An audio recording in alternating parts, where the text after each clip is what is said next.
그 다음에 이제 우상숭배에 대해서 악한 지도력 다음에 우상숭배 이야기가 이제 나오게 되는데,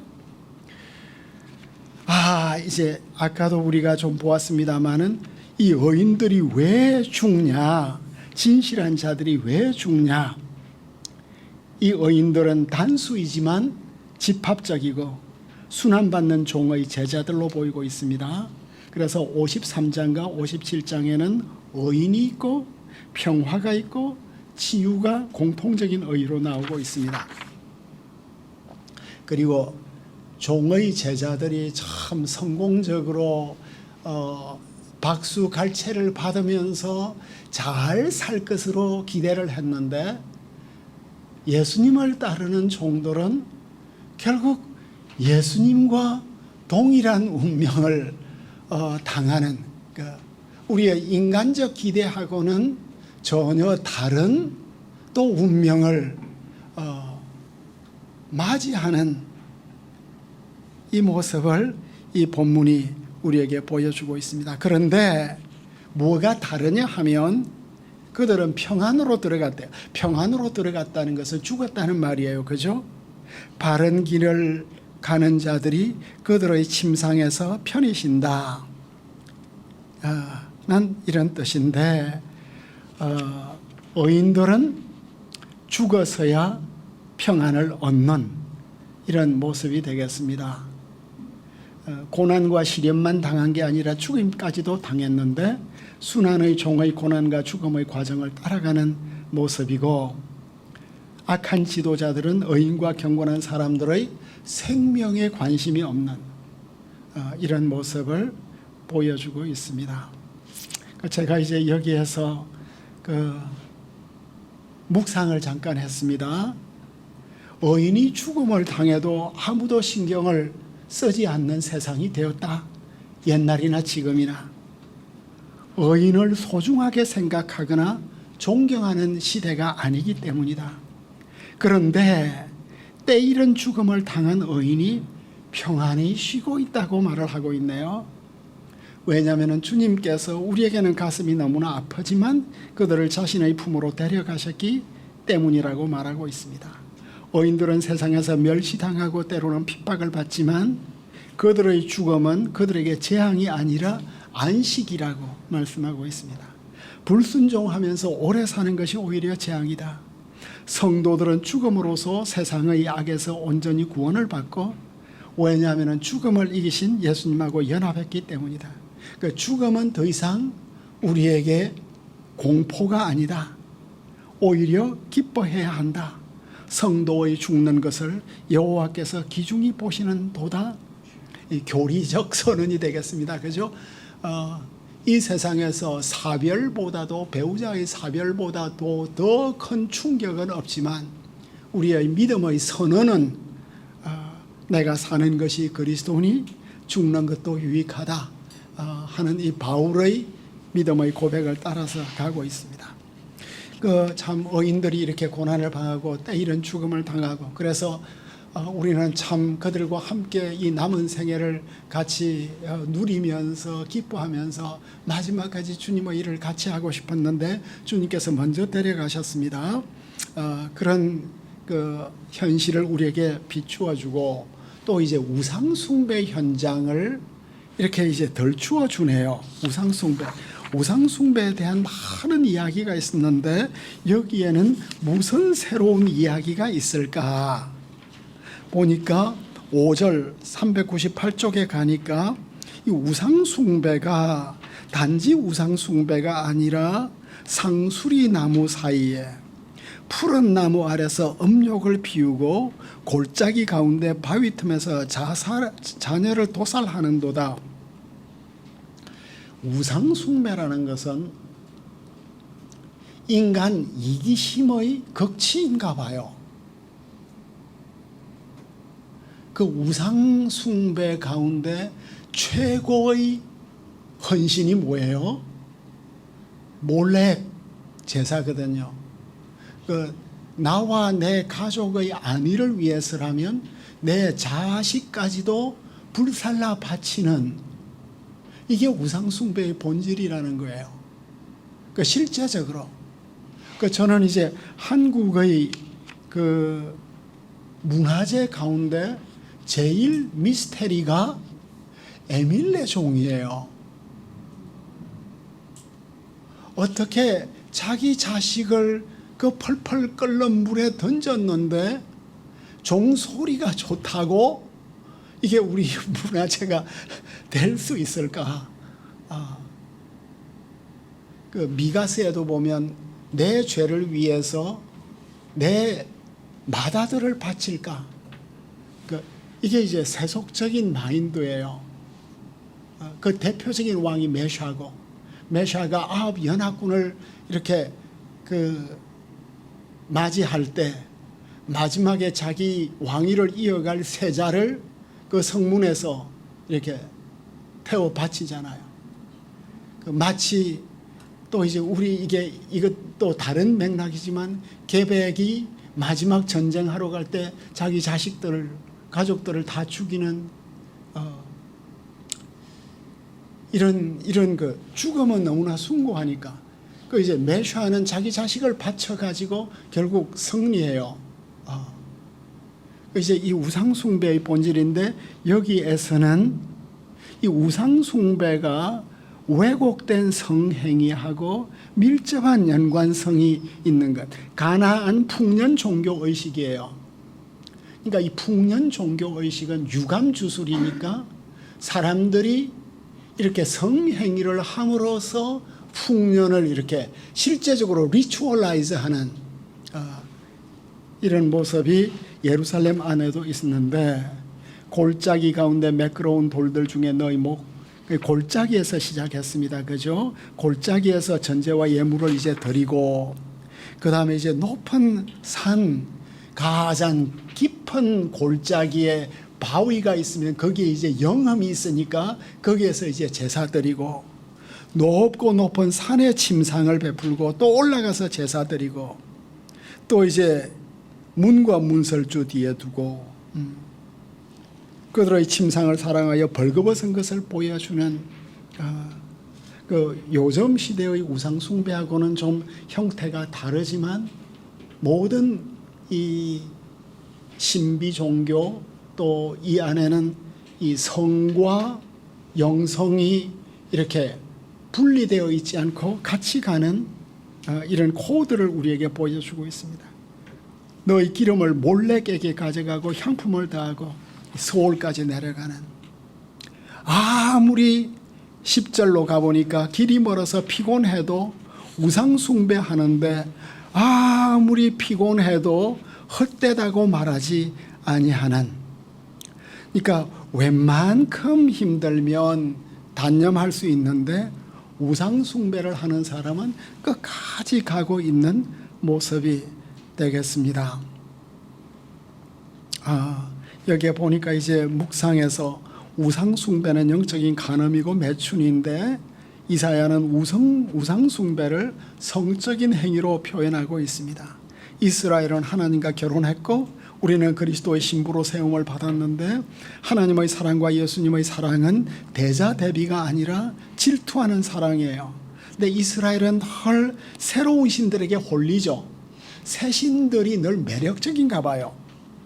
예레미야의 탄식이에요.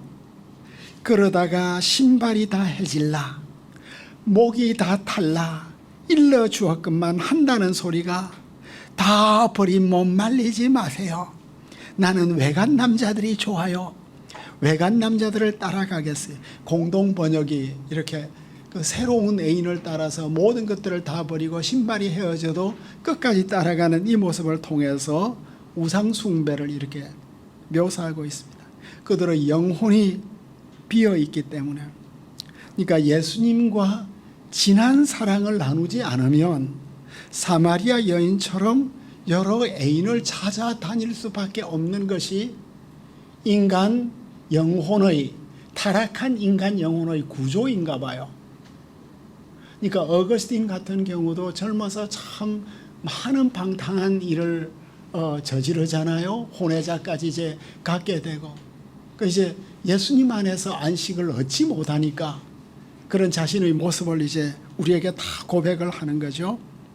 그 영적인 목마름이 우상 숭배에 있어서는 채워지지 않는 이런 모습을 이제 보여주고 심판의 위협과 회개하는 자들에 대한 약속이 이제 다시 나타나는 그 12절로 가니까 너의 공의를 내가 보이리라. 너의 공의를 내가 심판 맥락 속에서 너의 공의를 내가 보이리라 하는 이 말씀들은 참 이해가 되지 않죠. 내가 행한 일이 내게 무익하니라. 우상 숭배하는 것은 결국 무익한데 그런데 어째서 너의 공의를 보이리라고 말하죠. 소위 너의 의로움을 너가 의롭다고 주장하지만 이 소위라고 하는 so called 이 코테이션이 없으니까 성경 해석이 너무나 어려워졌어요. 너희들은 내가 참 의롭다고 하지만 그 네트 바이블이 너무나 정확하게 번역을 했네요. so called righteousness를 너가 잘했다고 자랑하는 너희 의 그 너희들의 의는 다 더러운 옷과 같다는 그 더러운 옷을 입고도 더러운 줄 모르고 있는 모습. 내 손의 일은 우상 숭배가 되겠습니다. 그래서 이제 너가 부러지져도 부러지질 때 내가 모은 우상들에게 너를 구원하라. 그러니까 우상은 하나가 아니죠. 우상을 하나 섬기게 되면 또 온갖 우상들이 그 이제 그 여러 우상들이 그 함께 세트로 오잖아요. 우리 아이들이 장난감 하나를 구하면 인형 하나를 가지면 그 하나로 끝나는 게 아니고 그 이제 친구도 데려오고 또 이제 그 짝도 데려오고 막 또 집도 만들고 점점 이렇게 우상 세계가 커지는 것처럼 처음에는 좋은 종교라고 들어갔는데 들어가 보니까 이게 점점 짐이 무거운 그 신천지가 그렇죠. 그 신천지가 너무나 잘생긴 애들에게 접근한대요. 예를 들어서 무용을 너무나 잘하는 애들에게 접근한대요. 처음에는 천사처럼 접근한대요.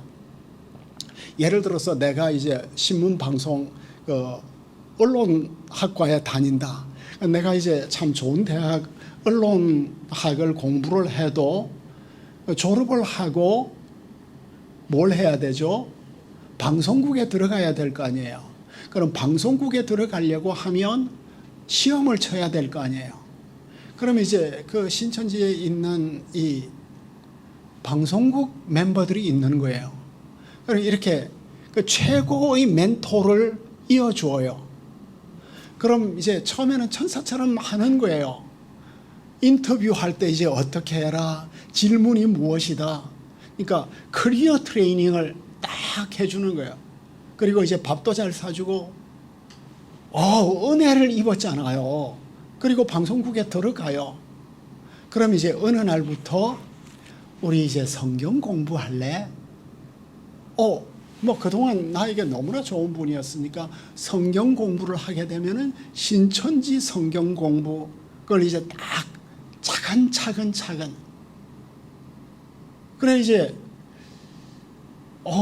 그 궁극적 목적이 뭘까?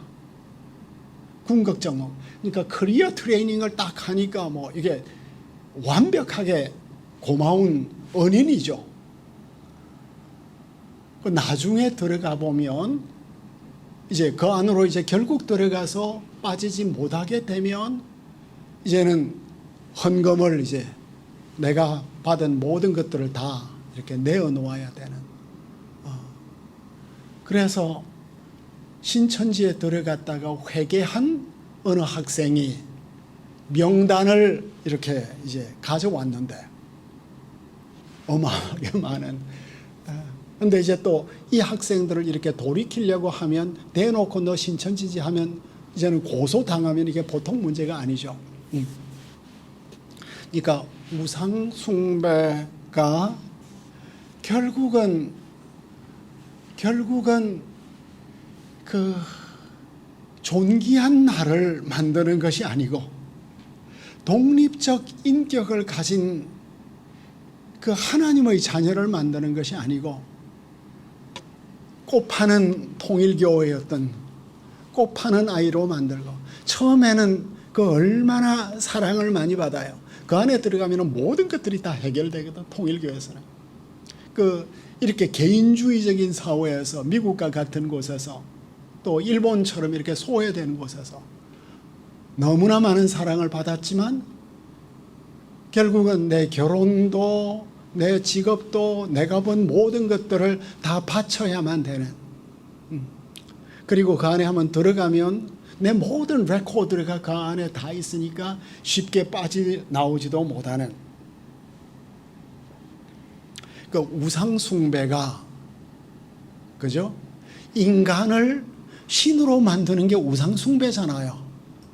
지금 이 사내립도 내가 신이라는 거잖아요. 열국신이 어디 있냐? 그러니까 이 공동체는 예수님이 우리 몸의 머리시고 우리는 다 지체시고, 그죠? 그리고 직분을 우리가 맡은 것이고, 내가 교회를 소유한 것이 아니고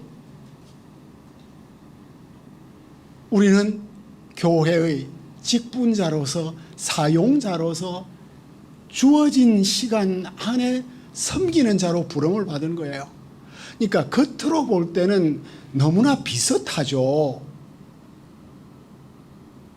그런데 코어가 너무 다른 거예요. 그 해석하기 뭘 하는 거냐? 리플리 같은 인간이 너무 많은 거죠. 정교하게 내 아들 흉내를 내지만 내 아들이 아닌 거라. 그래서 리플리가 그 프린스톤 다니는 흉내 다 내고 뭐예요? 그 죽은 아들 애인 빼앗아서 아내로 만들고 아버지 유산 다 상속받고, 그런데 내 아들이 아니야. 이런 고급 사기꾼들이 너무 많아졌는데 종교 사기꾼이 너무 많은 거야. 그러니까 한국은 이 샤머니즘이 이 종교적 정서의 바탕 속에 있잖아요. 용하면 파워가 있잖아. 용하면. 그러니까 계속 이 사이비가 막 이제, 한국은 그 토양이, 사이비가 일어날 수 있는 그 토양이 너무나 비옥한 거예요. 어느 정통교회, 대표적인 교회 담임 목사님께서 아마 PhD도 가지고 있고 설교하고 내려오시면 교인들이 앞에서 쫙 인사를 하는데 그 목사님께서 뭐라고 고백을 한 20, 30년 전에 제게 했냐 하면, 현직이 아니에요. 내가 설교하고 내려오면 내가 마치 신이 된 느낌이야. 그런 착각이 드나 봐요. 교회가 핍박과 환난을 안 받고 목사님이 욕 안 들어먹고 막 부엉대고 평창대고 교인들이 목사님 하고 막 이렇게 되면 우리도 그 선을 넘어가는 거죠. 그래서 우상숭배가 참 잠꼬대 같은 이야기고, 또 우상숭배 이야기 나오냐? 이게 우리 인간이 가지고 있는 영원한 숙제이다. 절대로 우리가 말씀 읽으면서 그냥 은혜로운 말씀만 읽고 넘어갈 수 없는 영적 현실이 내 속에 있고 우리 공동체 가운데 있고 늘 잠복되어 있고, 우리는 교회의 거룩성과 교회의 보편성을 지키기 위해서 늘 밸런스를 잘 맞추어야 한다. 보편성은 뭐죠? 보편성. 우리의 신앙 고백은 Holy Catholic Church예요. 근데 홀리네스하고 캐톨리스티는 또 상충돼. 보편적이라는 것은 우리의 문을 넓혔다는 거예요. 이 캐톨릭이라는 말은 유니버설이라는 뜻이에요. 가톨릭이 아니라, 지금 가톨릭이 아니라 원래의 뜻이 유니버설한. 이제 교회는 일단 거룩한 신부가 되어야겠죠. 이제 이 거룩한 신부가 엄녀가 되면 이 예수님 아내가 아니잖아요. 그러니까 그 거룩함을 우리가 지켜가는 건 참 쉽지 않아요. 개인적으로나 공동체적으로나. 특별히 나에게 은사가 출중할 때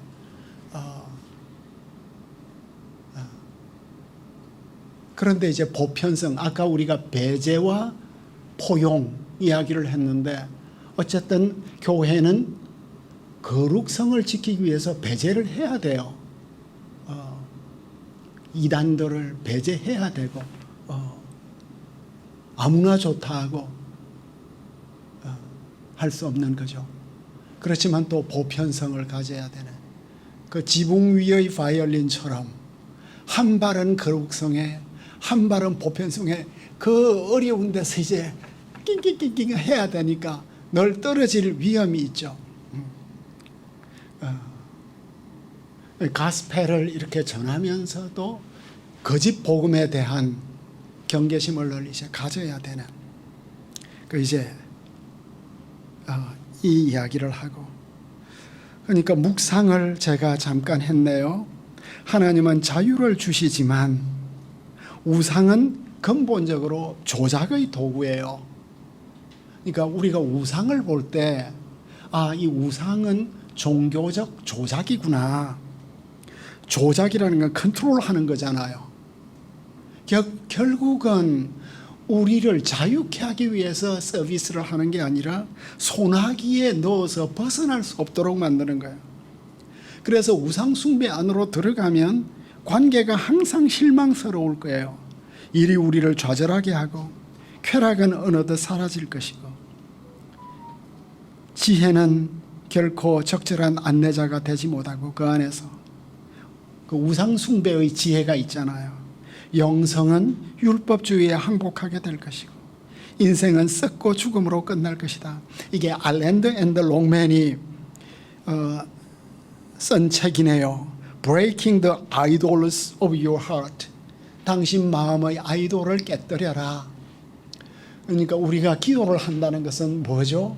주님, 오늘도 제가 우상을 너무나 사랑해서 주님을 떠났나요? 하고 이제 죄송해요 고백하고 또 주님을 주인으로 모시고 우상을 깨뜨리는 이야기. 이게 레싱이 롱맨이 저희 선생이었고 저희 친구였죠. 알랜드는 웨스트민스터에서 참 이 상담학으로 탁월한 사람이었습니다. 아마 황규명 목사님의 선생이었을 거예요. 우상에 대한 현대적 해석, 그러니까 성경의 우상 숭배를 보면서 또 현대의 우상이 무엇인가 하는 것에 대한 또 새로운 묵상.